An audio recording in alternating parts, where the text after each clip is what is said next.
only in the ED that I had my final F2 job with. That was predominantly how I saved up to come out here. During that F3, quite early on in it, started to think about maybe Australia or New Zealand, and then decided I think I'd rather go somewhere where it's got better weather, so hence Australia. When I got here, I worked in Brisbane for about 6 months in the Princess Alexandra Hospital ED. Then I went to Toowoomba, which is a little bit more inland and slightly more rural, but it's got like everything there and it's not hard to get to Brisbane from. I was there for about a year in ED, and then back in February came back to Brisbane again, and I started doing my psychiatry training here. Just a bit about the different terms that you'll hear with the application process. So in Australia, the main thing that can be confusing is an SHO means something completely different to what it means in the UK. So FY1 is roughly equivalent to an Australian intern. FY2 is roughly equivalent to what they call a JHO, so that's junior house officer. For CT trainees and ST trainees, both of those would be called a registrar here. So the second you're on a training program, you're a registrar. There's no jump up halfway through. Interns, JHOs and SHOs are all covered by the umbrella term RMO, which is a resident. Or in some states, you'll hear JMO. I think New South Wales tends to use that one. An SHO in Australia is an unaccredited position where you're on the resident tier of the roster. So you're on the same tier of the roster as the JHOs and the interns. You are a peer level above a JHO, so you do get more money than them, but you get less money than a registrar or a PHO, which I'll come on to in a moment. Most people coming out here after F2 will apply for an SHO role.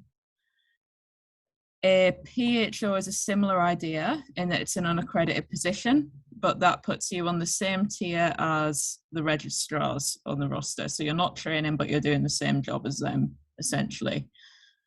And you get the same pay as a first-year registrar when you're a PHO. The other couple of terms you might hear is SMO, which is Senior Medical Officer. That often is referring to the consultant, but occasionally it can just mean whoever's in charge of the shift that day. PGY stands for postgraduate year. So often on job applications, they'll ask you what PGY you are, because that's just them trying to work out how many years out of medical school you are. I think there's something in the chat, so I'll just make sure there's not a question. Oh, no worries.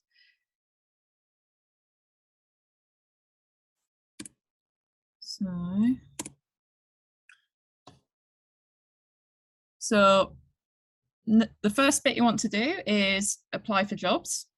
So you don't need your medical registration or anything to apply for the job. It's the other way around. You get the job first, and then they will support you with applying for your medical registration, and they will support you applying for the visa. So most people, as I've said, will apply for an SHO job to come over here. It's probably roughly equivalent to what's expected of an F2 or F3 in the UK. Occasionally people apply for PHO jobs for their first jobs, but generally I wouldn't really advise that, especially when you're not really used to the system as of yet. PHO level work it's identical to registrar level work here. Work that's considered to be a registrar level is actually similar to what they'd expect of their registrars in the UK. The main difference being that you have much more consultant support. So it is a bit of a step up to come over and go straight in as a PHO or a reg, but you do have quite a lot of consultant support compared to what you see in the UK. How you apply varies depending on the state. So New South Wales in particular has a centralised system. I'm currently living and working in Queensland. Queensland is slowly becoming centralised as well. They have what's called an RMO campaign, which it's a bit misleading because it's not just the residents that apply through that. Registrars and PHOs also go through that too. I think though, to be able to make an account on the RMO campaign, you have to be living in Queensland at the time. So what I did before coming over was, there's a link that I've put in the PowerPoint, so I'm happy for that to be sent out to people. If you click on there, it has contacts for every hospital who normally deal with the RMO campaigns. If you email them a cover letter and a CV, and then see how you go from there. For me, I think I got 4 interviews maybe before I came over here. You need to apply early. So the reason being is that once you've got the job, APRA, which is their equivalent of the GMC, takes a very long time, as does the Department of Home Affairs with your visas. So I'd say need to allow at least around 6 months. Personally, I started sending cover letters out around October 2019. My interviews were all December 2019, January 2020. And then when I came out here, it was July 2020, that being the end of July 2020. You can also apply to agencies. A couple of them I've named there. Just be wary for the permanent jobs with them. They're often in places that no one wants to go. They're often out in the bushland. They might advertise a lovely swimming pool and everything like that, but you'll be miles away from anything. So it depends what you want to do, really. If you're applying for an SHO role, I'd just say to be aware of being offered rotations. Like with F1 and F2, you rotate around jobs. If you're an internal JHO, they can put SHOs on rotations as well. The problem with that is coming over from the UK, you will be bottom of the pile for the priority for what you want to do for your rotations. So they have to offer priority to their Australian graduates first for everything. So if you accept rotations, you're at risk of getting all of the jobs that none of the Australians want to do. Sometimes that works out if you've got an interest in something where it's always short, like ED or psychiatry. That's fine. They're never normally filled up. Pediatrics, however, it's the Australian doctors normally get that. Yes, that's that bit. So you put your application in. You'll often normally then get an interview, which will be over the telephone. Then they'll give you your offer.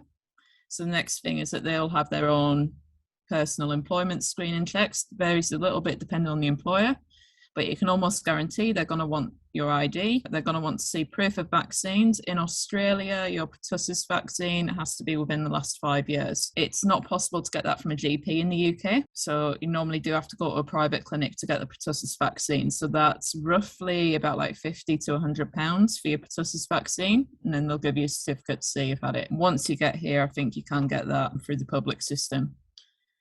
They'll also give you a bit of paperwork to fill out and sign just so that they can then put that to the Department of Home Affairs to say that they would like to sponsor you for a visa.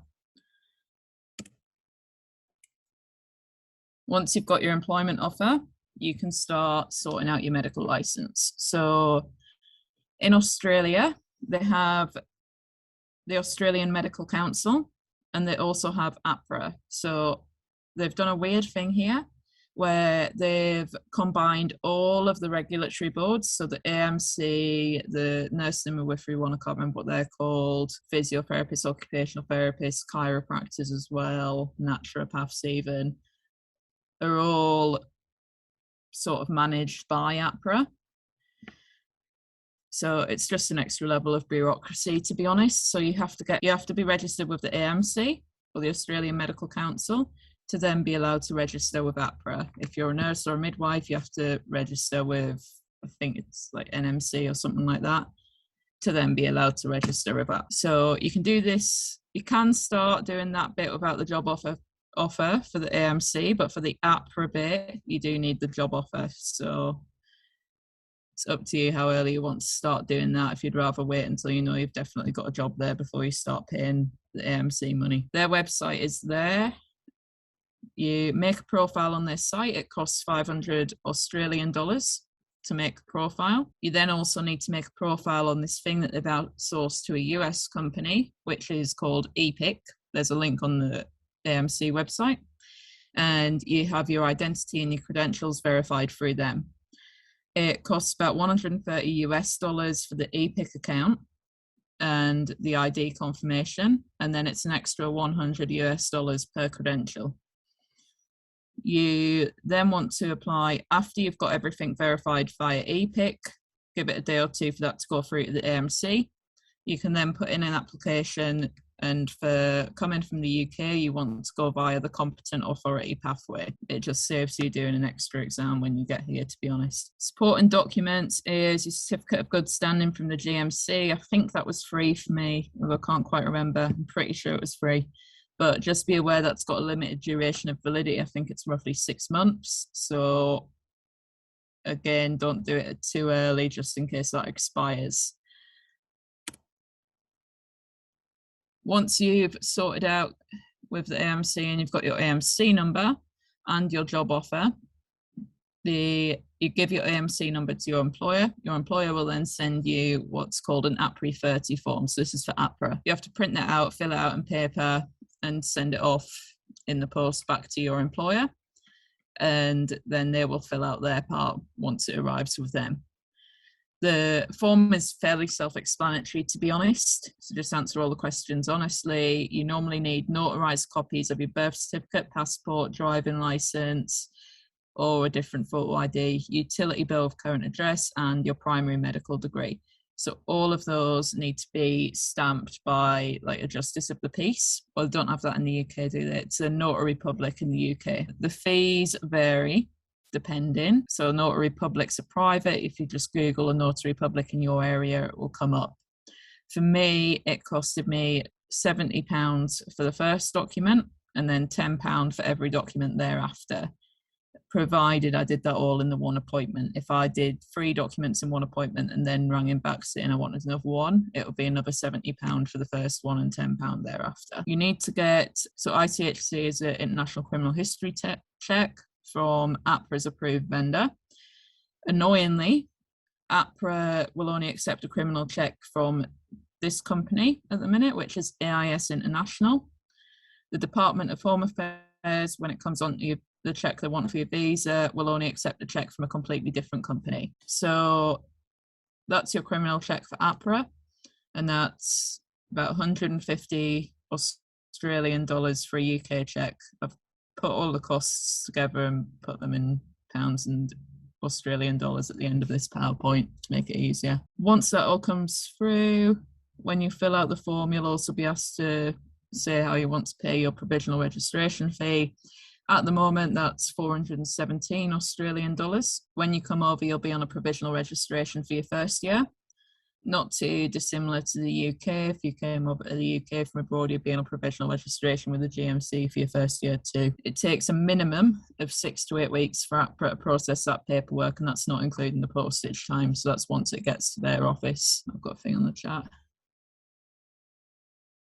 So I'll come on to, there's a slide later on where I come on to the workloads and style and that at the end, near the end. So I'll come on to that in a bit. So once you've done that, you've got your visas. So for doctors, we normally come over on what's called a TSS 482 visa. So that's a sponsored visa. Yes, that's a sponsored visa that lasts for 2 years before you have to apply for another one. You can't lodge the visa application until the employer has nominated you and they've had this approved by the Department of Home Affairs. So you can't start the process or anything until you've got your nomination number from the employer.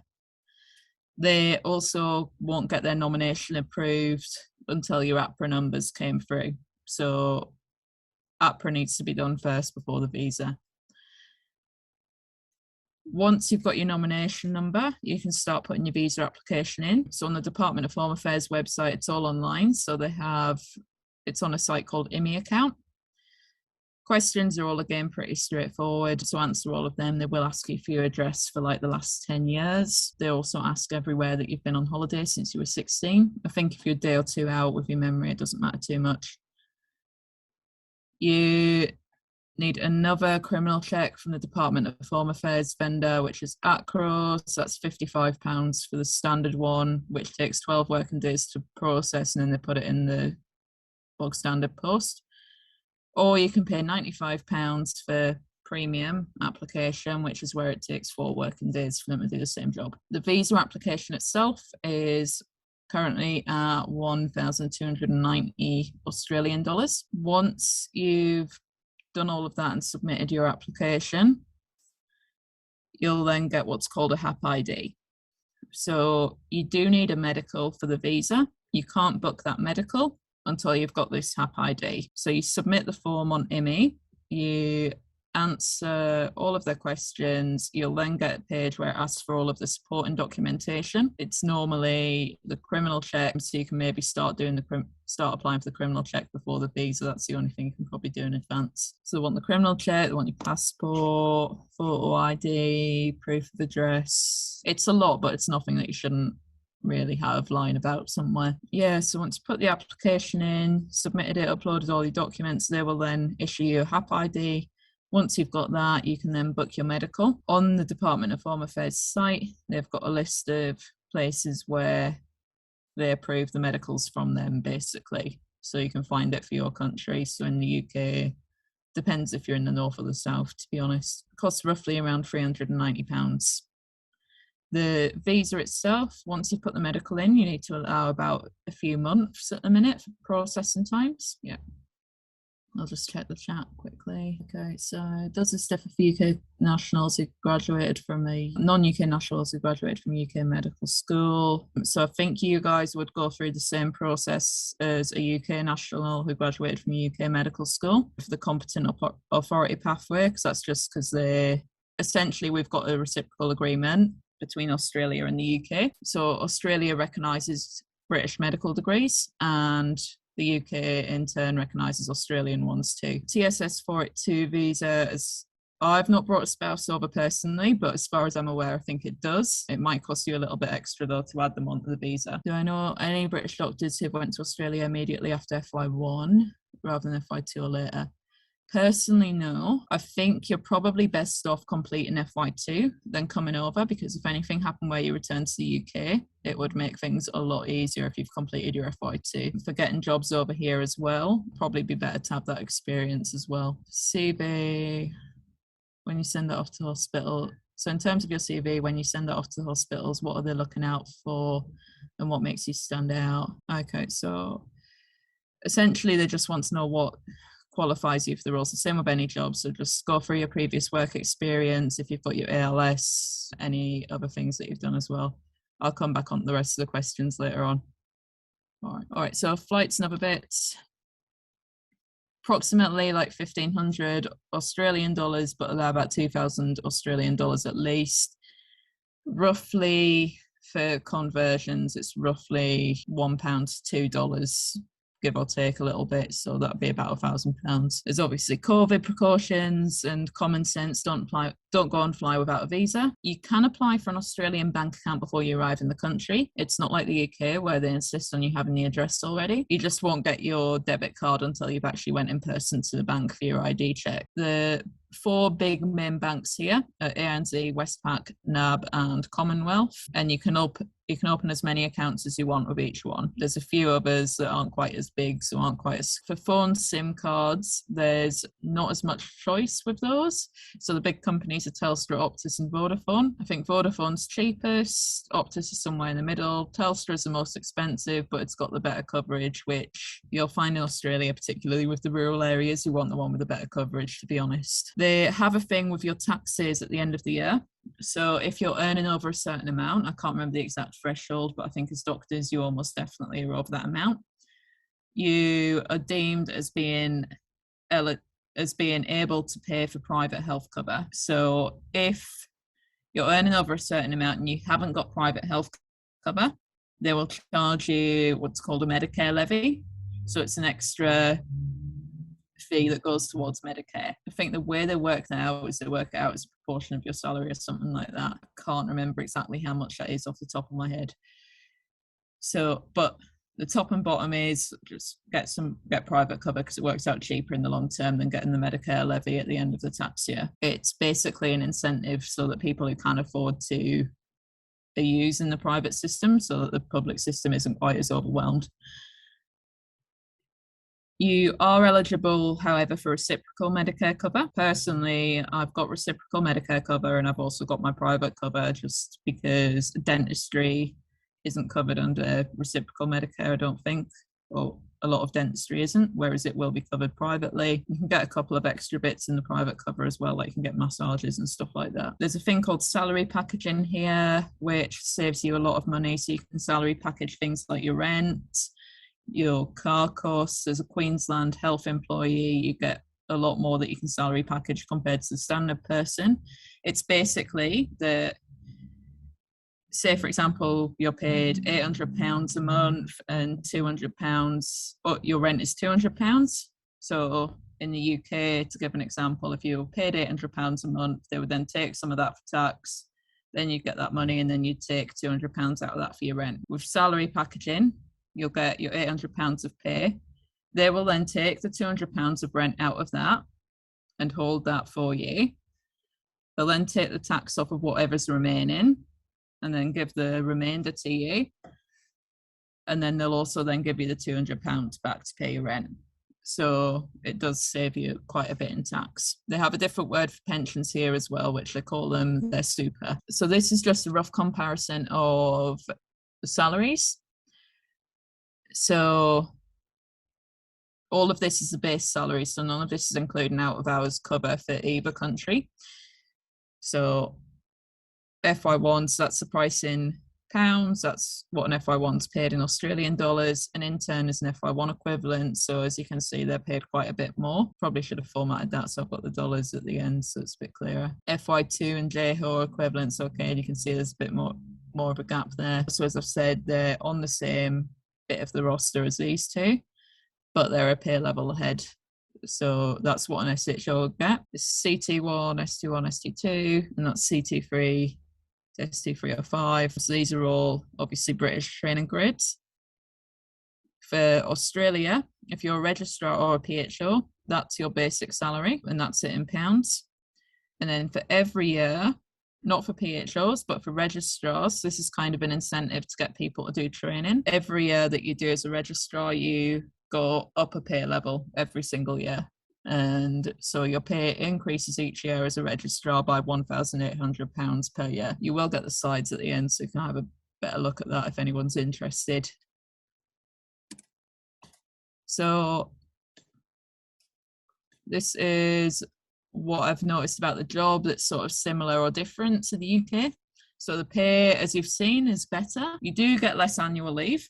So if you're doing no shift work whatsoever and are doing Monday to Friday, 9 to 5, you're entitled to 4 weeks of annual leave a year.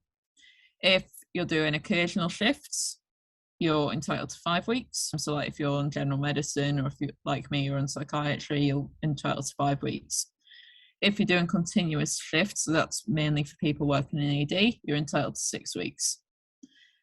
If for residents, most hospitals, not all of them, but the majority of them, will make you take all of your 5 weeks leave in one big block. Once you're a registrar or a PHO, they're a bit more amenable to you splitting your leave. SHOs varies depending on if you've accepted rotations or if you've took a year-long SHO role in one department, and for whether or not they'll allow you to split it. There's less patients here, so it's less busy. The big difference I found with working in ED in particular is that the ED hangs on to their patients for a lot longer, so they work them up a lot more before they go off to the wards. So it's less busy in the sense there's less patients, but if you're working in ED, you'll find you're doing a lot more with each patient that you do have. The rostered hours are generally better. The downside is that I think you probably stay back about as much as you would do in the UK, to be honest, and you can still claim it back in both countries, so that's not really too different. But your rostered hours are generally a little bit better. Job applications are very, very reference dependent. So Australia, I often find, is a middle ground between how the UK works and how the USA works. For job applications, they're kind of similar to the Americans. They're going to rely very heavily on the references that you've got over what's written on your CV. So when you're applying, when you do put your CV down, make sure you've got some references on the end who are going to write you a lovely glowing reference, because they go off those a lot more than what's on the CV. Well, it's more references and interviews they go off, to be honest. An AVAC is if you've stayed back and you're claiming your overtime. There is a bit less protection of the consultants being a bit funny with you about submitting an AVAC. So we don't have a guardian of safe working. Like I said, they are very much a middle ground. They're not quite to the extent of what I've heard from people working in America, where they're expected to go in about 2 or 3 hours before the shift even starts every day, and they're just expected to live and breathe work. But they're not. I've had it before where I've submitted an AVAC and they've said, I think we'll probably need to work on your time management, which I'm long enough in the tooth to know that that's just not really an appropriate response. If I've submitted an AVAC, there's a reason I've stayed back and I'm allowed to be paid for it. There is a negative perception around speaking to the union here. So that's not to say that you shouldn't have one, you should, but you'll find a lot of Australian doctors aren't even members of their union. The unions here are very much full of international doctors. That being said, because your job applications are very reference dependent as well, it's probably safest to be with a union, because if you get a consultant that takes a disliking to you, they do have a little bit more power over your career than what they would in the UK. There are positives to that, and if the consultant takes a liking to you, it's a good thing. College applications and job applications are separate. So in the UK, it's often all through Oriel, I think, and you apply for training and they will, once you're on the training program, you're allocated your jobs and it's all through the same system. Here, the college applications are a completely separate thing. So you apply for me personally, for psychiatry, I applied for my job, stated that I would like to be employed as a registrar, but I'm happy as a PHO because I didn't have my college registration yet. You're on the same tier as the roster, so for the employer it doesn't actually make much difference. So I applied for my job, I was given my job. Once you've got your job, every college is a bit different for how their process works. So once I got my job, I was then allowed to apply to the college. Had I not gotten into the college, and at least the first 6 months of my work wouldn't have been accredited, so it wouldn't count towards my training. It's a bit strange, but yeah, they're very separate. College fees are more expensive, but you can claim them back on tax at the end of the year. For psychiatry, I think I've paid about 2,500 Australian dollars, so probably about £1,500. The surgeons, I've heard theirs is absolutely ridiculous. I had my housemate last year was a surgeon, and I think he said his are about $8,000. So just be aware they are a lot more expensive, but you will get them back on tax at the end of the year, but then you have to pay them again for the next year, and so on. Oh, you're provisionally registered for your first year, then you have your general registration, provided there's no issues. You need to apply for permanent residency, and to apply for the colleges, you need to have general registration. You also can't go on locum interstate. It's a bit different if you've took up some permanent locum job. The agencies can tell you more about those. But if you want to take up ad hoc locums interstate, for example, you can't do that without a general registration, which is like your full registration. Locum rules vary depending on the state. So Queensland have a stupid rule where you can't locum for Queensland Health if you work for Queensland Health, or if you have worked for Queensland Health within the last 6 months. So that means that if you're working for Queensland Health, you have to locum either in the private hospitals, or you have to go interstate to maybe like New South Wales is where I go normally. New South Wales Health, I know if you work for them, your employer has to agree that they're happy for you to be doing locum shifts on top of your normal job. So I'm not too sure about the other states, but I'd just be aware they have different locum rules, but that won't be something that'll bother you anyway until you've got your general registration. Indigenous health, it's neither a positive or a negative, it's just something that's new. So the UK's Indigenous population are also the predominant population. The UK has not really been colonised by anyone, at least in the last 1,000 years or so, whereas Australia has. It's been colonised by the UK. So Indigenous health is something that'll be new. So there's a large Aboriginal population. There's also in the north of Queensland, there's the Torres Strait Islanders as well. They will do an induction with the Indigenous Health Liaison Officer telling you a bit about that, and you'll hear about something called the Stolen Generations. If you've not heard of that, just Google Australia Stolen Generations and it will come up. It's, to be quite frank, disgusting, and it was only in the 1960s, so there's people alive today who suffered from that. There's a thing called Closing the Gap. So with the Indigenous population, unfortunately, their life expectancy, I think something like 20, I might be wrong, at least 20 years less than that of than a white Australian, which it's absolutely shocking. So there's a few different reasons behind that, and there's a lot they're trying to do to try and help with that. But you'll find it'll be quite common, like if you're working in ED or even working on the wards, if you've got an Indigenous patient, they have Indigenous health officers, and often it can be very helpful to get them involved, try and help if there's any cultural requirements. So outside of work, you pay a little less in tax. Almost everything is imported, I think, apart from some of the foods. I think we grow our own fruit and veg. So the fact that almost everything's imported, though, does mean that your groceries are more expensive. So your general cost of living is a little bit higher. Rent, just like the UK, depends on where, and just like the UK, it's more expensive to live in a big city than it is to go and live rurally. For a ballpark figure, I'm in a 1-bed flat right in the centre of Brisbane. It's quite a nice 1-bed flat, and that's 430 Australian dollars a week, which is probably about the average for the centre of Brisbane at the minute. Sydney's a bit more expensive, as is Melbourne, but again, if you go a bit more further out, it's a lot cheaper. Weather obviously is generally better. They have koalas. Cars, I was surprised by this one. So cars are a lot more expensive. So when I got here, I bought a 2016 Toyota Yaris. That was about 4 years old when I brought it. And it had about 35,000 kilometers on the clock. And that was equivalent of about £6,000.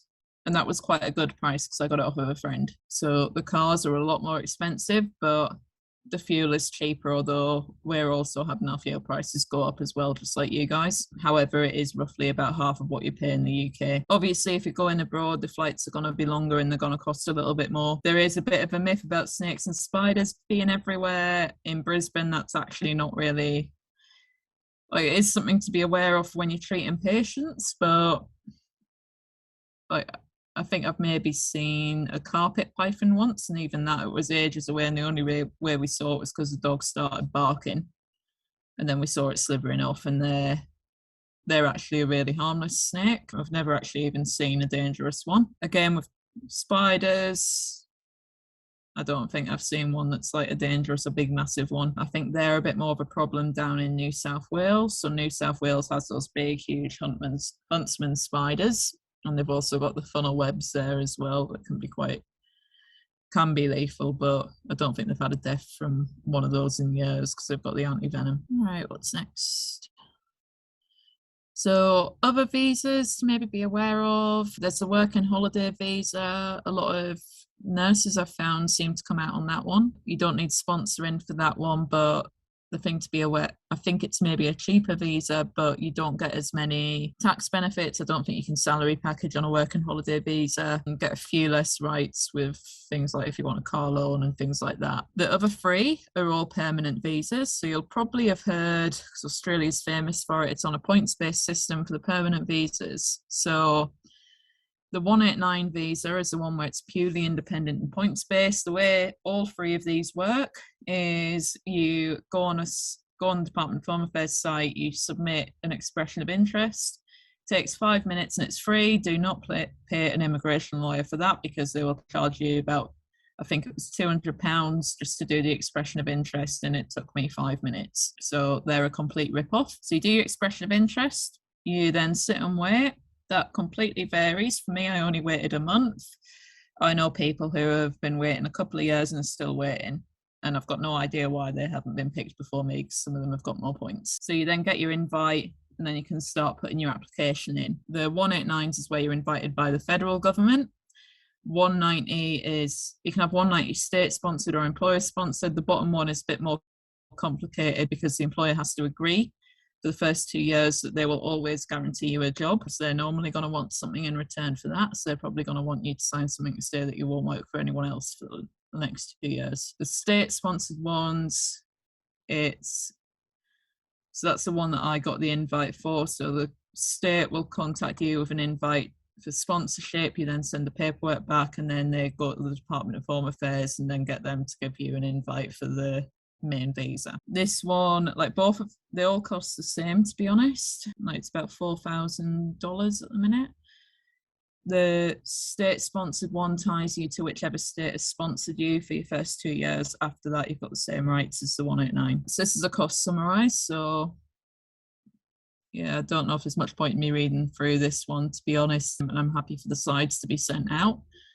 So I guess the main things are summary. So the bare minimum that you'll need to have saved up to come out here, I would say it would be £3,085. Personally, I aim to have about £5,000 saved up before I came out here. And like I said, I funded that by locum in for a year first. The other thing to be aware of for anyone who's intending on applying for a permanent visa, for the points-based system, you get zero.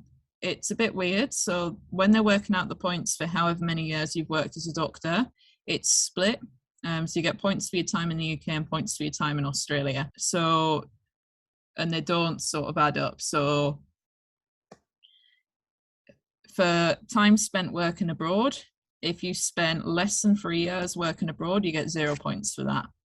If you've spent at least 3 years, you get 5 points. So if you're thinking of coming out here to live here permanently, it might be worth doing an F3 first and then coming out for the sake of getting the 5 points, because it does help. The points that they calculate for however many years you've worked in Australia is completely separate. So if you come out at the end of F2, for example, you'll still get 0 points for your time in the UK, and it won't count towards your Australian time either. So just to be aware of. So apply early, make a checklist, start saving early as well. Don't bother wasting time applying for somewhere that you don't want to live. You don't want to get yourself blacklisted with some hospitals as well. It's not very common, but like I said, they're very reference dependent, and they can be a little bit similar to the USA sometimes in that. Have a look at the different states and work out which state you would want to live in, because they've all got different processes for how you apply for jobs. You need a minimum of, as we said, about £3,085, but I'd aim for around 5,000, and be aware of the visa processing times. So once you get to that step, it can take a few months. They're very up and down with how long they're taking at the minute with COVID. However, for healthcare professionals, they are bumping you up the queue at the minute. Okay, so any questions? I think there are some on the chat. Hi, Kat. Thank you so much for your talk. So informative, and it just shows how much work you put into getting out there. So thank you so much for sharing that with us.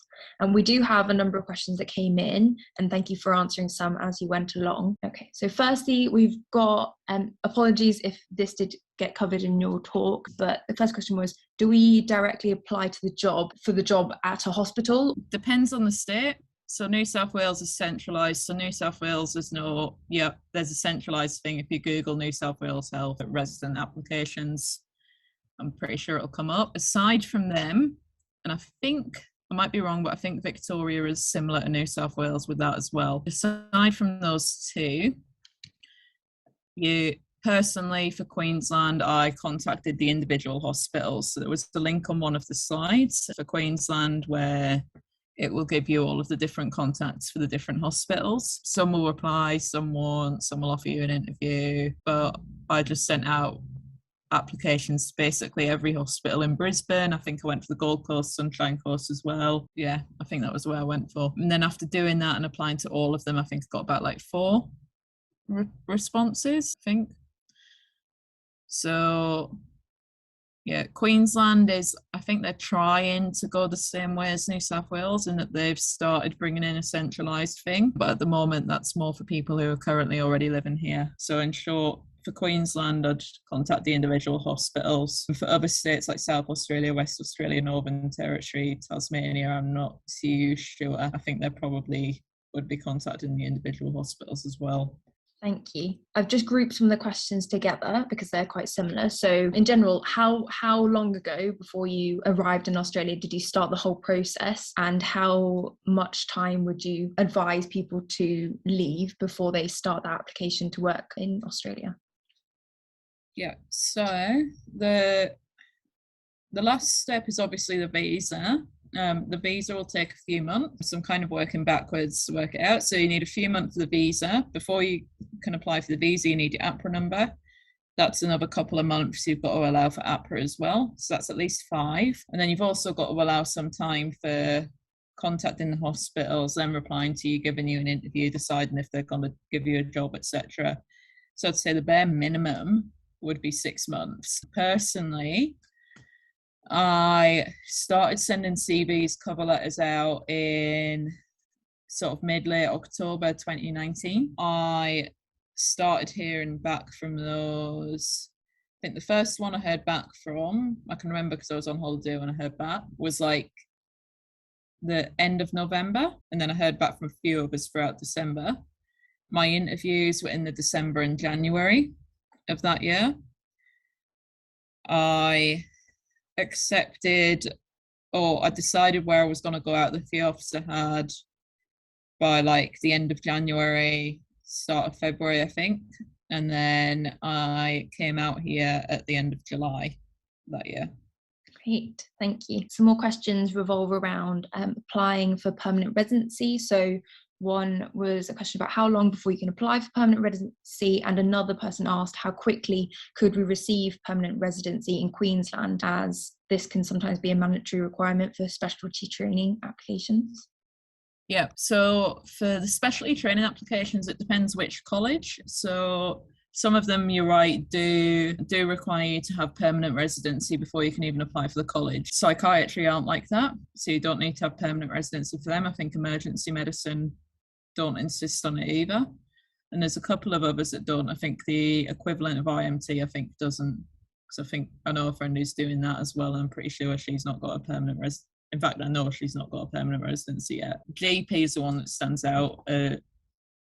GP, you have to have your permanent residency all through and approved before they'll even let you apply for the college. So there's not a time limit from the Department of Home Affairs. They don't insist that you have to have lived in Australia for however long before you can apply for permanent residency. They don't have that requirement there. You could theoretically apply for permanent residency whilst you're like from the UK. However, the thing that does stop you is you need your full registration from APRA to apply for permanent residency. You're not going to get a full registration from APRA straight away. You have to have worked in Australia for 1 year to get the full registration from APRA. So that's time-wise, that's the thing that limits you from applying. It's APRA. Once you've got that, you're free to apply whenever you feel like applying. Or I should say you're free to put an expression of interest in. For how long you wait to get, you can't apply until you've been invited. So you put your expression of interest in, and then you sit and wait for an invite, and then you can apply. I wouldn't go off of my case because I think I've been really lucky, and I'm not sure if they've made an admin error because I put my expression of interest in December and I got my invite in January, which is that's really, really rare. And I don't know what I've done because I can't think of anything that would have made me stand out. I know people who have got more points than me that have been waiting for, I think, 2 years now at least, and are still waiting for an invite. And it also depends which route you're going down a little bit as well. Expression of interest is free, so you can put in as many expression of interest in one go as you want. I do know someone who's been waiting probably about 3 or 4 years, but she's not going through her job. She's a chef and she's trying to get in on a partner visa, so that's a bit different. Yeah, I hope that's answered that. We've got a question about interviews. So how did you find your interviews? What were they like? So I had my interviews for my ED jobs because when I first came out here, I worked in ED for about 1.5 years before I went on to psychiatry. They were a little bit different to my psychiatry interview questions because that was obviously for a higher level job because I was applying for training. The ED interviews, like, to be honest, I did do an interview that would have been for a PHO ED job as well, but I decided I wanted to actually do psychiatry training anyway. And I did get offered the job at the end for the ED one. So I have kind of done that level interview for ED too. Initially, like for coming out here for SHO jobs, the interview was actually not too bad. All of them, I think, give you like a bog standard question, like, why do you want to work for us? Tell us a bit about yourself that you get. Then I think, because all of them were ED, they gave like 2 clinical scenarios and they were fairly, to be honest, as long as you've worked in ED at some point, you should have been able to answer. So one was like, a guy comes in with chest pain, talk me through your management.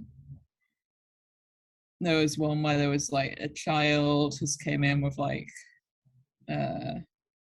stomach ache or something like that, talk me through the management. They're all fairly, to be honest, they're all quite straightforward. There was like one of my interviews was like an elderly woman has came in with acute onset confusion. What would you do next? To be honest, the interviews for an SHL job were fairly easy. The interview for like a PHL registrar level job, again, wasn't actually that bad, as long as you've worked in ED for a bit. I think there was it was someone with confusion and a cough and how you'd manage it, and then someone with sepsis, and they had some vital signs that showed they were deteriorating, and some blood tests for you to interpret, and that was it. My psychiatry ones were, the psychiatry one was a lot more detailed because that was from the college, because that was for me applying for training. So that was a big long interview, and they would ask me, it's probably not going to be relevant to everybody, so they asked me a bit about, I think, attachment theory, asked a bit about working with different cultures, Indigenous healthcare as well. They gave me like a clinical case and asked me to talk through the management, stuff like that. But that was for a training interview, so that's a bit different. Thank you. So there's questions about portfolio. So is the portfolio for specialty training in Australia, specifically psychiatry, pretty similar to that of the UK? And also, how onerous is the training portfolio or revalidation paperwork in Australia compared to the UK? Yeah, so depends which college and which bit of training you're going through. There is no portfolio for F1 and F2, the equivalent of an F1 and F2. When you're on a provisional registration, you do have to go and have a feedback meeting every, I think, 5 to 10 weeks with a consultant. That's mandatory because you're on a provisional registration, and they compile a load of reports that go to APRA at the end of the year to get your full registration. Aside from that, there's no other requirements. Personally, for psychiatry training, they're very flexible. So it's not like the UK where it's very regimented and all of your jobs are planned out from the start. So like I said, the job applications are separate to the college. So for psych specifically, they split it into stages, so it's stage 1, 2 and 3, but you sort your own jobs out. So I've got general adult psychiatry for my first year, which is fine because that's what I need to do to complete stage 1. Stage 2, like, there's different topics like forensics, children's, where you can decide when you're going to do them, where you're going to do them. You just got to apply and hopefully get the jobs. If you don't get the jobs in what you need for that part of your training, you can just do any psychiatry job just so you've got something there until you can do something that you need to have accredited for that, completing that bit of your training. So the way they work, you don't have to, again, they don't differentiate trainees like in the UK where it's like CT1, now you're CT2, then you're CT3, then you're ST4. You have stage 1 to complete. You can take as long as you like, pretty much, complete stage 1. Once you've completed that, you're then stage 2 for psychiatry. Again, can take pretty much as long as you, there's just requirements that you've got to get done to complete stage 2. And then you on to stage 3. Take as long as you like, pretty much again. Meet your requirements to complete stage 3, and then you're eligible to apply for consultant jobs. For psychiatry, you can get training done in 5 years, but you can take up to, I think it's 10 if you want to. So you can really relax and take your time with it, and you can do your exams when you feel ready to do them. It's just to be aware that you can't start taking stage 2 jobs until you've completed the stage 1 requirements. That's the same with the other colleges as well. So like, I'm quite good friends with someone who's an ED trainee, and again, I think, I'm not sure what their minimum is, but they've got a minimum time period of say like 7 years or something, where that's the quickest. I think it's actually maybe 5 for them as well, where that's the quickest they can get their ED training done. But I think they can take anywhere up to like 12 if they want to. So you can really like take your time and space out your training. For the portfolio, it's nowhere near like the UK. You don't have to do all these like I don't have to do any reflections actually for psychiatry training. I know in the UK it's something like 18 a year. So there's no reflections. I have got to do, I think it's 12 assessments over the course of 1 year. So it's 6 assessments over 6 months, and they can be any type of assessment. I can decide, obviously in consultation with my consultant, who's my supervisor. So they can be like a mini cakes, they can be a DOPS, they can be like given a presentation about like prescribing antipsychotics, for example. That's all I've got to do this year is 12 like mini cases or DOPS or whatever I decide to do, as long as it's something that meets the curriculum for stage 1. And for my exams, I don't think I have to start doing any exams really until about a year's time.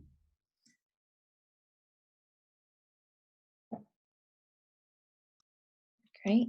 And we've had a number of questions about your experience in ED in Australia. Firstly, before you did your ED rotation or your ED work in Australia, did you need to have a foundation training ED rotation before you were able to work there?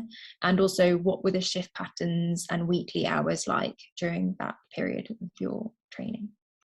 Yeah.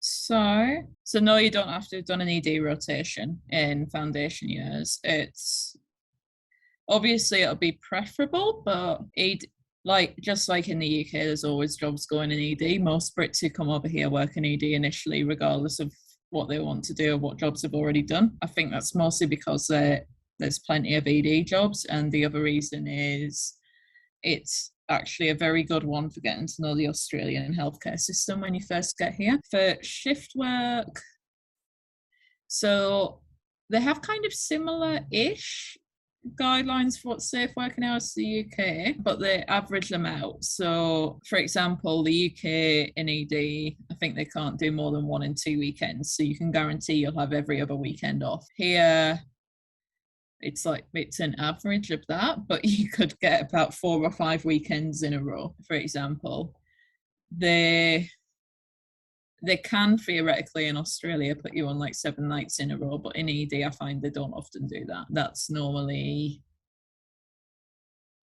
something you see with like the surgical registrars, for example. Shift patterns, I've probably still got them on my calendar. Let me have a look.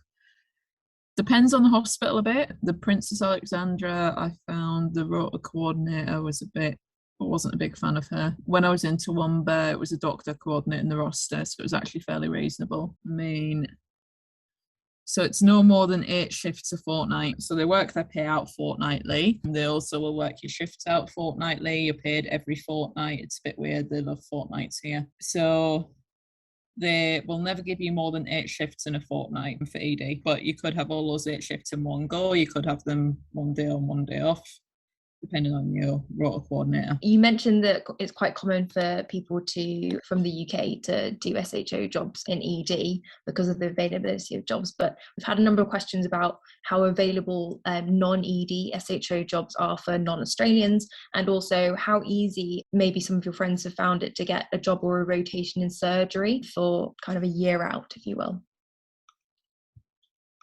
Yeah, so for non-ED jobs, it depends on the specialty. Psychiatry, like similar to the UK, psychiatry is crying out for doctors. Like I know the Gold Coast, not all of them have SHO level psychiatry jobs though is the problem. I know for a fact the Gold Coast does, and I think the Sunshine Coast does as well. I don't think any of the Brisbane hospitals do. The reason I know the Gold Coast does is because I was offered one there as well, but I thought I was better off working in ED when I first get here to get to know the system. You can definitely get general medicine, I think would be fairly easy to get an SHO type job, because I think they're also not incredibly popular. Pediatrics is competitive, so I think that will be incredibly difficult. Surgery is competitive as well, and so is dermatology. Surgery are a bit funny. So for getting onto surgical training, they will want you to have done a year or 2 as a PHO before they will often take you onto the training program. It's daft because I don't see why they can't just accredit the time they're doing, given it's the same job. The surgeons are notoriously competitive. I just saw one come up for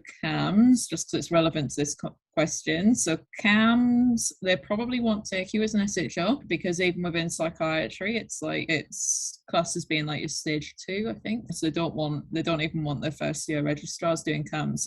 You can get like resident psychiatry jobs, where it's kind of like what the F1 or SHO would do on the psych wards in the UK.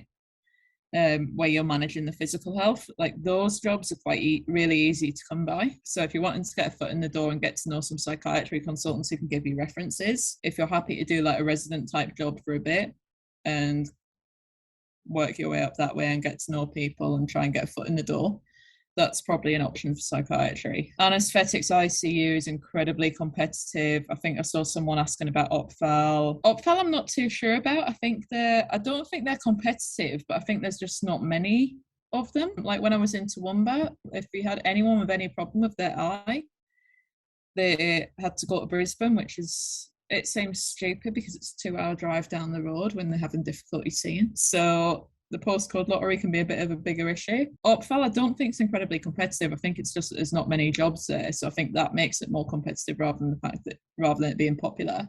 Anesthetics ICU is really competitive because all of the ED trainees are also trying to get their 6 months of anesthetics ICU time as well. So you would probably struggle to get those. But that being said, for anesthetics ICU, it's probably worth starting off on an ED job because they're easier to get when you get here, and they will have contacts that work in anesthetics ICU, and you can speak to the ED trainees about who will likely have done anesthetics ICU time. They can talk to you about getting a foot in the door. Just because someone's mentioned New Zealand, it's a different question, but just because that brings to memory, for the colleges and for APRA, that covers you to work in New Zealand too. So so it covers you to work in New Zealand as well. So you can move quite freely between the two countries. And we've had some questions about the GP training pathway, how it works, and also what materials or websites could people go to find out more about the other specialty recruitment and training pathways.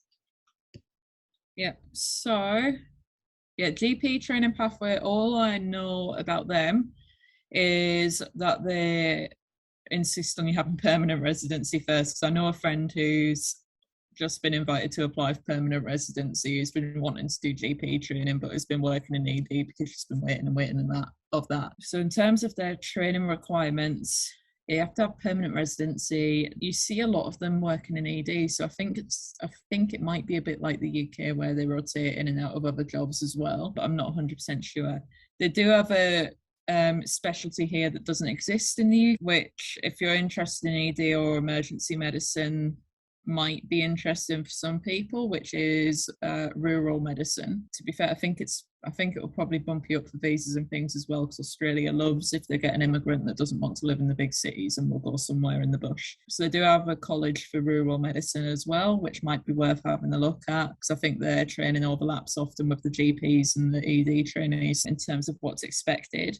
For where to look at for the training requirements, so all of the colleges are a bit different.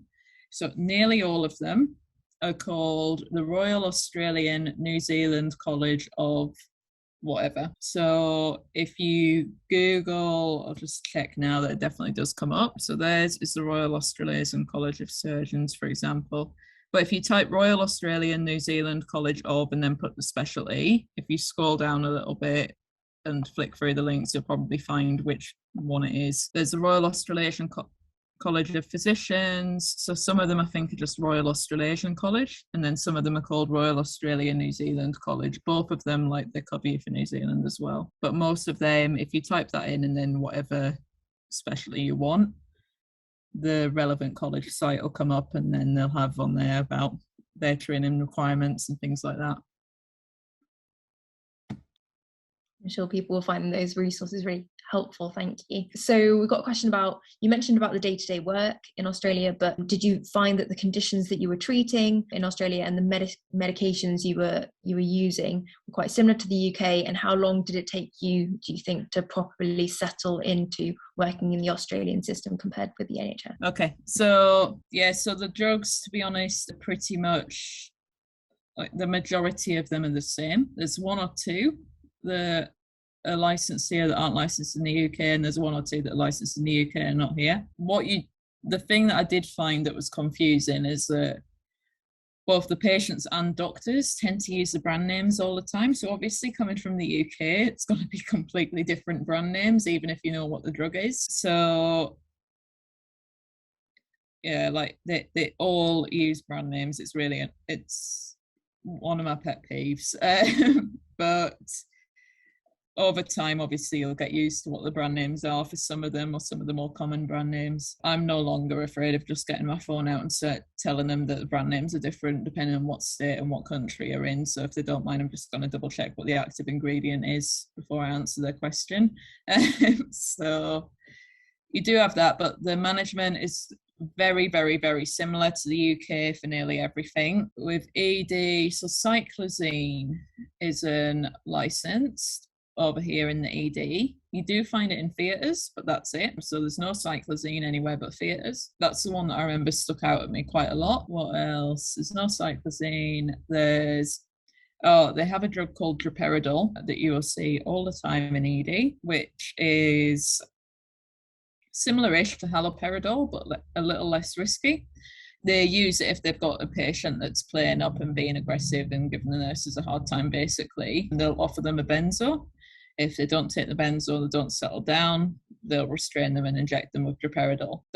I've found that's a lot more common over here for them to inject people with an antipsychotic under restraint in the ED than it is in the UK. You don't need a psych to come down to do that. That being said, droperidol is only used in the ED. On the psych wards, we never used droperidol. The reason being is that the ED doctors are going off with a study that, it's a bit questionable. It didn't include any atypical antipsychotics in their study. And the reason that they're using it is because of how quickly it acts. So they're using it as a quick fix that saves them a couple of minutes. I think they're the two big differences in terms of drugs that I noticed, but other than that, they're mostly the same.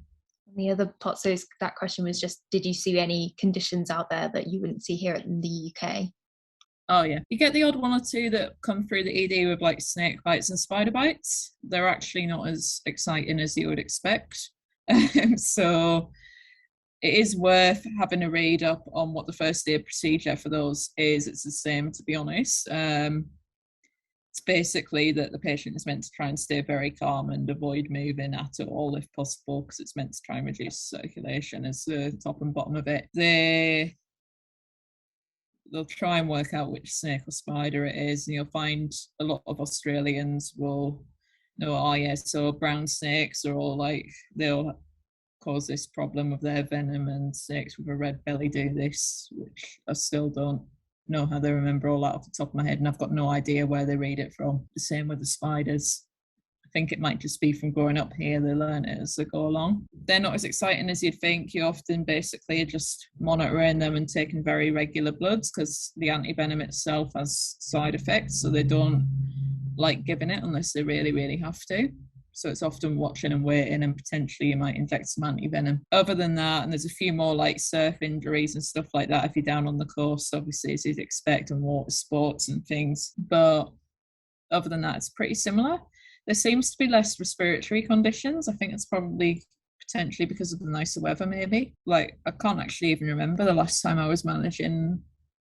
But like, it's very few and far between that I find that you're managing an exacerbation of COPD. I don't know why that's so much less common over here. But yeah, other than that, I think the main ones is snake and spider bites, but they're not common. But even the Australian doctors will be like, oh, there's a snake bite when they come in. So you've mentioned some differences there in some of the conditions that you might see in some of the medications and how they use them or describe them using brands. How long would you say it took for you to properly settle into the Australian system? I think it's difficult to say because there's different bits to get used to quicker than others. Probably take at least a few months to get used to like the brand names and all of that. But like even now, there's still bits that I'm learning and probably will be all the way up until I'm a consultant. The bit that you find that the bit that I found I had to get used to more was actually the Indigenous health, just because we don't have an equivalent population in the UK. It is worth having a read of, like, for example, the stolen generations is a big deal. It's worth having a read of that maybe before coming over here. There's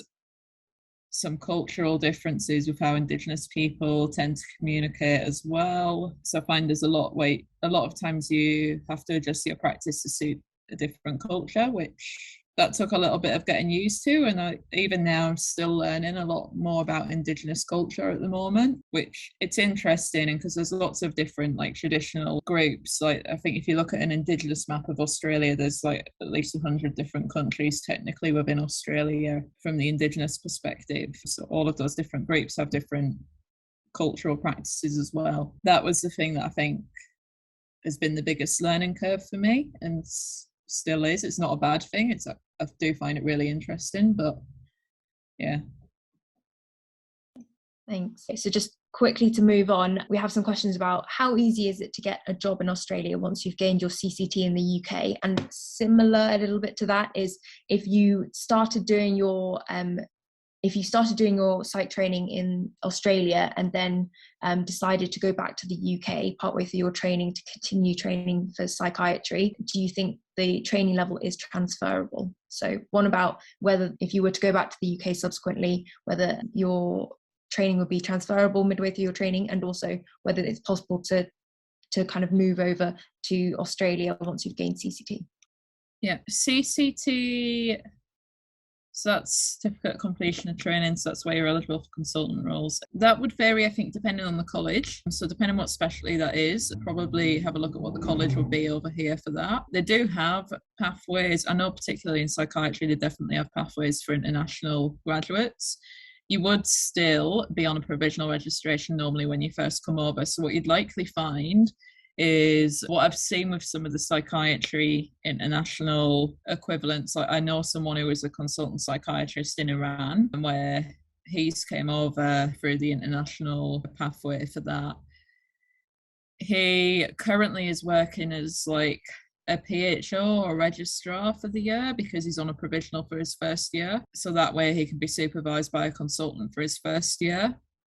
So I think what you might find is they might step you down for 1 year when you get here and have you working as a registrar for 1 year so that you're accountable to someone.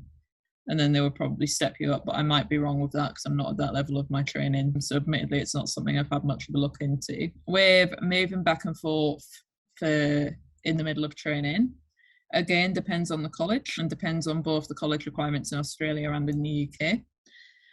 For psychiatry, I mean, the exams I don't think would be transferable. I think if I went back, I'd still have to sit the Royal College of Psych exams. Though that being said, their exams they sound like they're virtually the same as what the exams they have in Australia as well for psych. But I would have to sit the Royal College of Psych exams. I think most of my time would be transferable.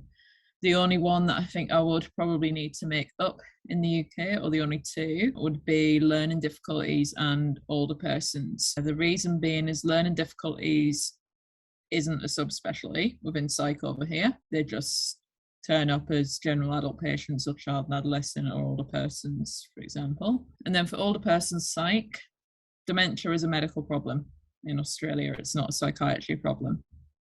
So while I do have to do older persons psychiatry over here for part of my training, that won't really involve dementia patients. So that bit probably wouldn't be transferable to go back to the UK. The rest of it should be. The rest of it I'm pretty sure would be. I know for emergency medicine similarly, I know for a fact they would accredit the time that you've done in Australia, I think, as well, if you were on a training program over here. Other colleges can be a bit different. And you mentioned something about more points for working at least 3 years out of Australia. What are these points? They're for exactly that. So if you Google Australia Department of Home Affairs points, the first link that comes up is a points calculator. So if you go on that and then click the 189 visa, because that's the independent one, for example, you can basically go through and see how many points you would get. So I just quickly do that now. So you get your English language requirements. So when you get to skilled employment experience, it comes up like, I don't know if that's showing up on the camera very well or not. So it comes up like that, if you can see. So you have overseas skilled employment outside Australia. And you can take less than 3 years, at least 3 but less than 5, at least 5 but less than 8, or at least. So if you've done 2 years in the UK, you would tick less than 3 years, and that will get you 0 points. If you've done 3 years in the UK, so that's 3 years of overseas skilled employment, you would then take at least 3 but less than 5. That gets you 5 points. The next section is Australian skilled employment. So likewise, that's split into similar categories apart from they have less than 1 year, at least 1 but less than 3, at least 3 but less than 5, at least 5 but less than 8. So to give an example, my friend who's just been invited to apply for a GP training, we both graduated the same year of medical school, but she moved out a year before I did. So at the same time, so she's got 5 less points than me, even though we've both done the same amount of years of work, because 3 of my years were in the UK, so I can take at least 3 but less than 5 overseas, whereas I had at least 1 but less than 3 in Australia. She had 2 years in the UK, so she has to take less than 3 years for overseas, so that gets her 0 overseas points. And then she also has 2 years in Australia, so she would also take at least 1 but less than 3 years. So even though she's done 1 year more than me in Australia, it counts for nothing. So if you're looking at permanent residency, it does get you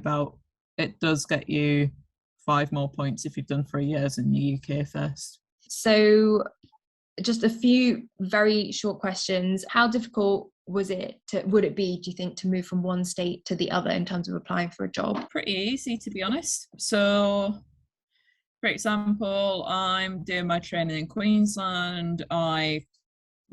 Mental health law varies a little bit between states, but the college covers me to be working in Queensland, where I am. It also covers me for every state in Australia. And if I wanted to, I can also go over to New Zealand and do my training there in the middle of it as well. So if I really wanted to, I could go to New Zealand. Would be a bit trickier, I think, but it's doable. I could go do a year in New Zealand and then come back here if I wanted to. It's a lot easier to go in between the states, so, and do like a year in Victoria and then come back up here if I wanted to as well. That's the same with all of the colleges. I think they all cover you for Australia and New Zealand. That's anywhere. Like for me, I'm doing my training, but occasionally I pick up ED locum shifts down in New South Wales. It's never really been an issue.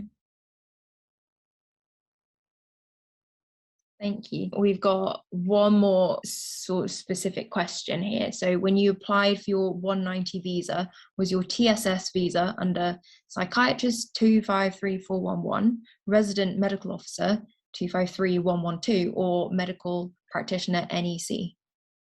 Yeah. So when I came over here, I was working as an SH, so that's a resident medical officer. So my TSS visa is resident medical officer. It still is. There's a bit of a weird loophole. So for rostering and rota purposes and pay purposes, resident does not cover specialists. So it doesn't cover people in training. For visa purposes though, if you're on a training program, you can be classed as either a specialist or you can be classed as a resident. So like for me, for my permanent visa that I'm applying for at the moment, I'm applying it under the heading of psychiatrist. If I wanted to, I could have put that under resident medical officer. However, your employer will sort all of that out because your employer will sponsor you. So for the TSS ones, so your employer will give you your nomination number, and it'll all be sort of geared up already what category you're going under, because your employer's already done their half of the paperwork to ask to sponsor you for that.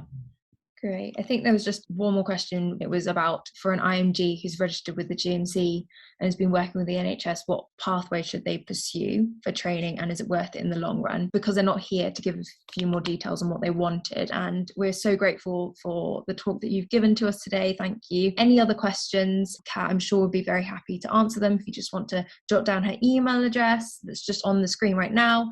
And finally, just remember that if you follow our Eventbrite page where you signed up for tickets, and also our Facebook page on WPMN, then we will be uploading details of our next events. And if you enjoyed this one and interested in more, that's the first place to find out the information for upcoming events. So please do that.